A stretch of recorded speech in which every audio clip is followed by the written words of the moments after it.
Hello, welcome to my channel. Subscribe for more true crime videos.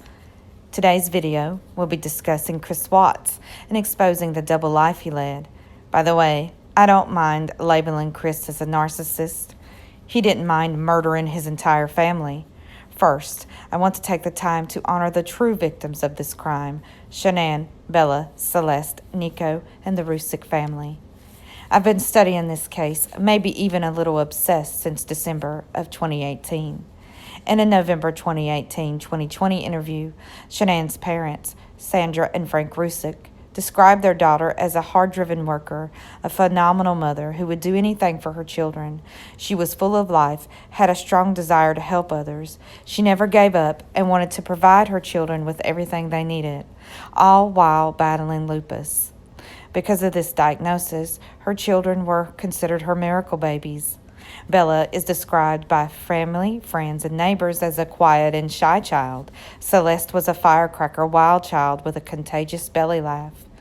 Chris didn't deserve his wife and children. Shanann, Bella, and Cece and Nico deserved better. In the weeks and months leading up to their murder, Chris started acting strangely cold towards Shanann and was short with the children. Shanann's mother noticed this cold behavior while Shanann and the girls were in North Carolina. Sandra recalls a night that Shanann was quite sick and Chris wasn't supportive like usual, which Sandra noted as odd.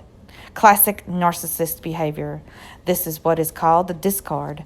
Have you ever been discarded by a narcissist? I have. This discard can be cruel, emotionally abusive, and oftentimes violent.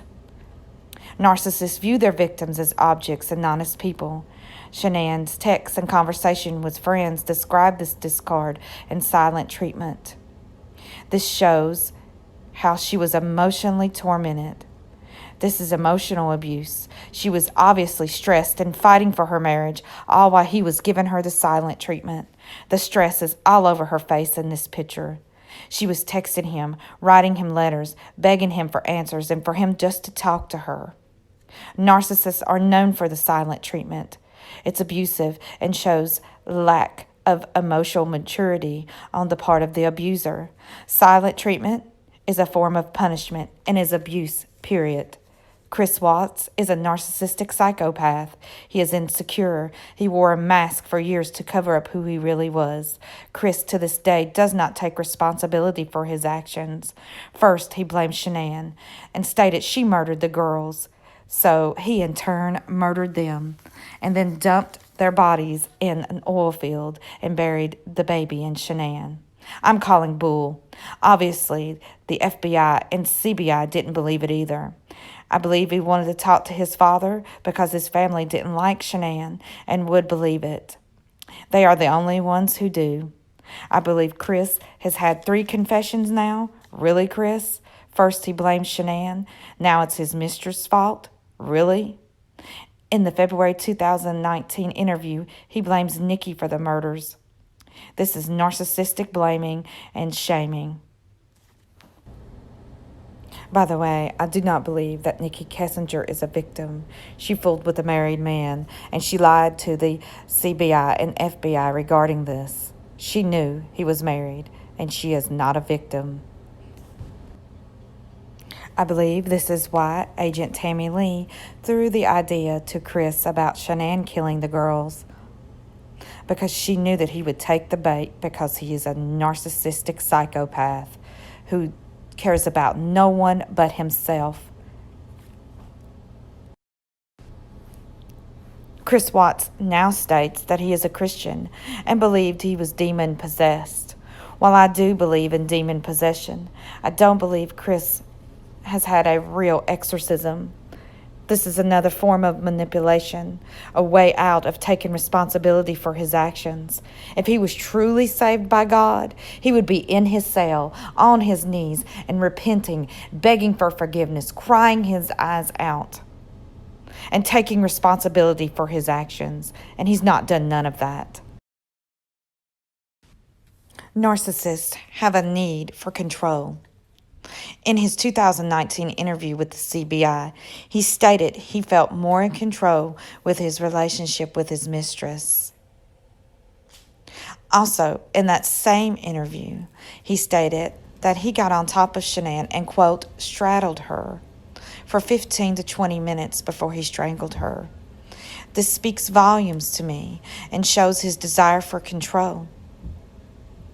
I've been in a relationship with a narcissist where he would straddle me when he was angry. He would straddle me the same way in which Chris stated he straddled Shanann before killing her. Another characteristic of a narcissist is narcissistic rage. Chris stated in his 2019 interview he felt angry with Shanann and anyone who was in his path that day, quote, and was like the epitome of being angry. This is narcissistic rage. Chris, you are not a victim of your wife, your mistress, and demons. You chose to murder your family. You chose to bury your wife and unborn baby in a shallow grave and place your children in oil tanks. You chose to lie about where they were. You knew the whole time. You had police, CBI, friends, relatives, all out searching for them. You lied on Shanann and said she murdered the girls. You are a liar. Narcissists play the victim. They provoke and they play the victim when you react. Chris loves to play the victim. Narcissists are also attention seekers. I believe this is why he chose to help write the letters from Christopher book. He loves the attention. Also, narcissists care deeply about their image and how others view them.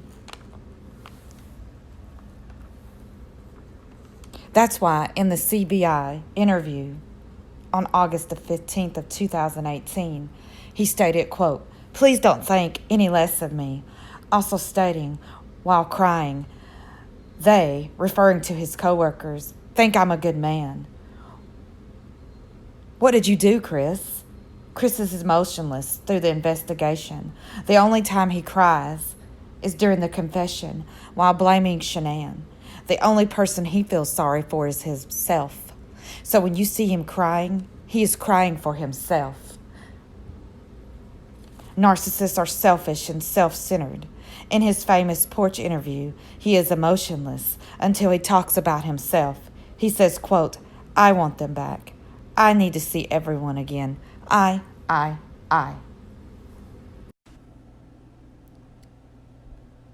He was passive in his relationship with Shanann. He allowed her to make all the decisions and then blamed her. Chris, I believe you had a mouth. You could have said no. I don't believe Shanann nor her family was ever abusive to you. If you wasn't happy, get a divorce. Walk away. I'm sure Shanann, the girls, and baby Nico would have been just fine without you. I believe Chris and his mother and father are all narcissists. They call Shanann a narcissist. Really, Ronnie and Chris, you want to call Shanann a narcissist and unstable? Narcissists project how they feel about themselves on others. This is a good example of narcissistic projection. When they called Shanann a narcissist, I kind of have to laugh because that is narcissistic projection. They've made how they feel abundantly clear about Shanann, trying to trash her and make her look bad. Shanann was a wonderful mother, a wonderful wife. Shanann has stated in previous Facebook Lives that she met Chris in a dark time in her life. She was insecure. She had just been diagnosed with lupus and had recently came out of a bad marriage. Narcissists love to seek out people who are insecure and who they feel are inferior and weak.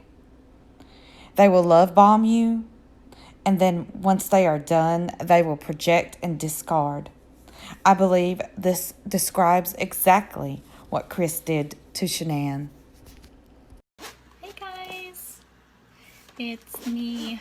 So I'm gonna wait for a few more people to hop on here before I start talking, but I'm in my room, actually my office. It's a mess, and I'm cleaning while the kids are sleeping and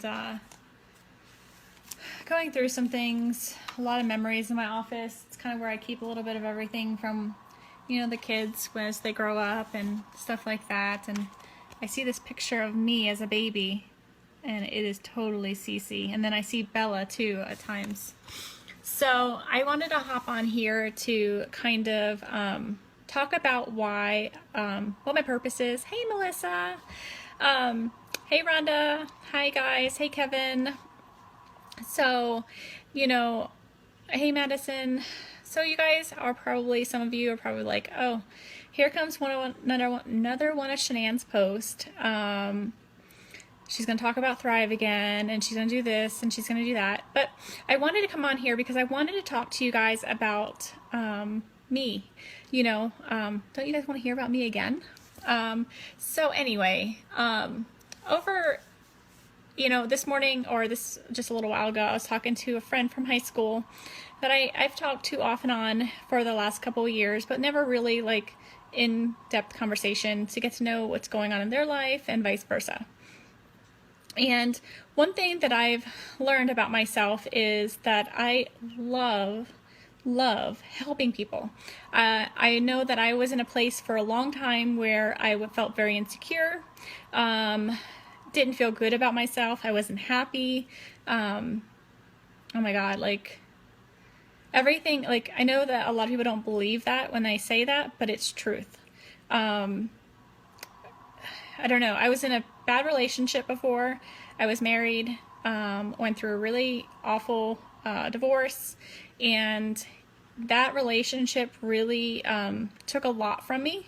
It took my my confidence.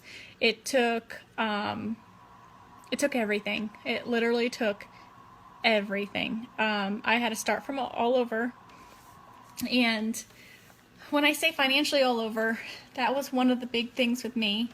But not only did I start financially over, but I started all over again with myself. All the doubts, all the fears, everything that I had in me, all came flooding back into my life. Like everything that I've ever doubted before in my life came flooding back.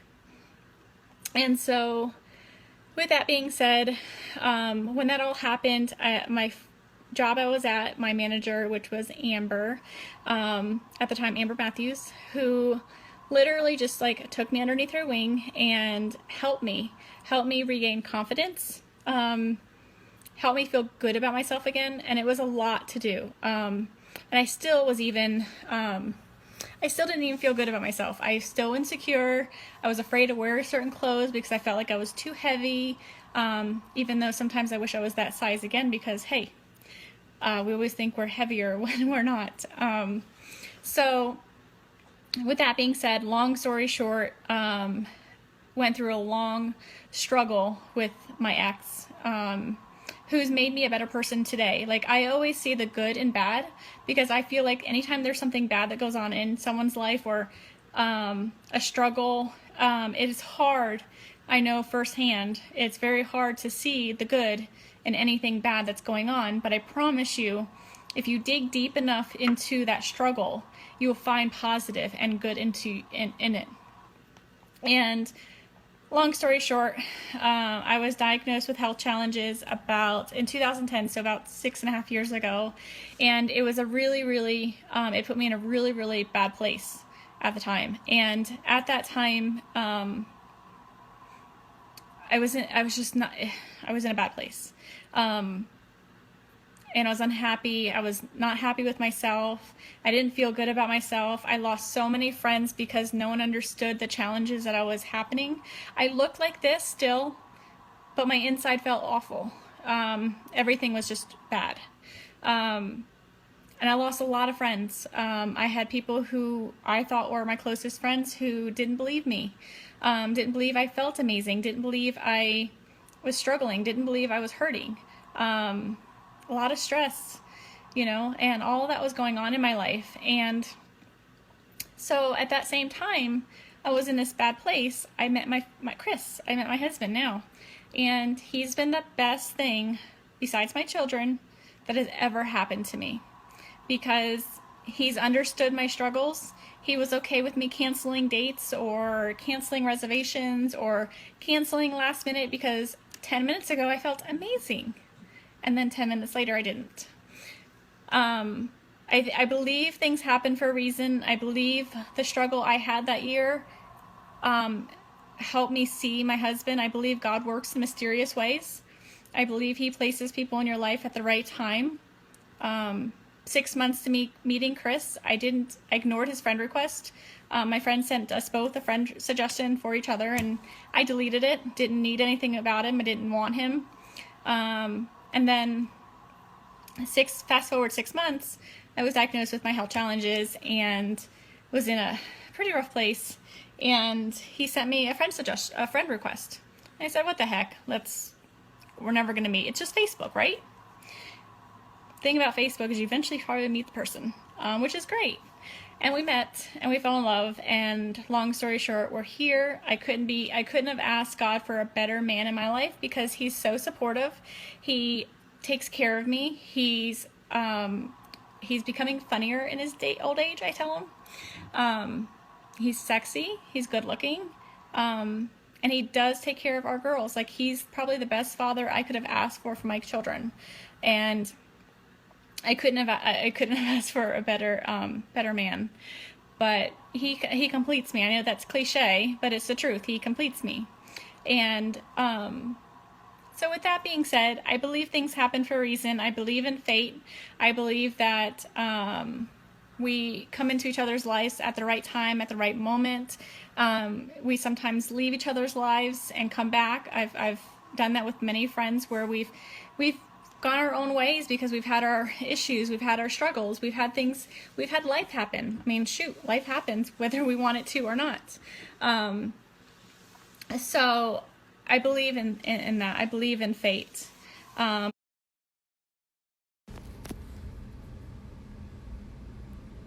What are your thoughts? My heart goes out to the Rusick family. May Shanann, Bella, Celeste, and baby Nico rest in peace. Enjoy the video. Hit the thumbs up and subscribe. Let me know your thoughts in the comment below. Thank you for watching.